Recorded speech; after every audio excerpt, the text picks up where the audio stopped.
অবস্থা ছিল না।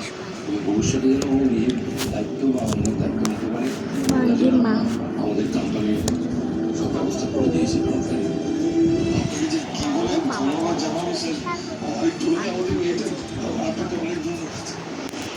বড় একটা রিলিফ হওয়া, বড় বিপদের হাত থেকে আপনার মেয়ে বেঁচে গেল, একটা ভুল সম্পর্কের থেকে রক্ষা পেল, তার জন্য আপনি এতটুকু শান্তি পাননি?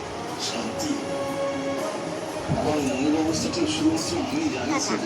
এটা এই আমি অবধি শুধুমাত্র ব্লগ মেয়ের বাবাই পরে বুঝতে যাচ্ছে। পারবেন। আপনি বুঝতে পারবেন না স্যার।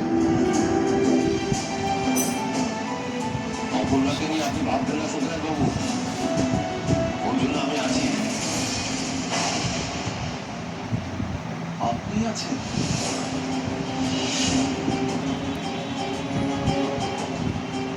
মানে অপর্ণাকে ভালোবাসি বলছি বাবা। অপর্ণাকে আমি ভালোবাসি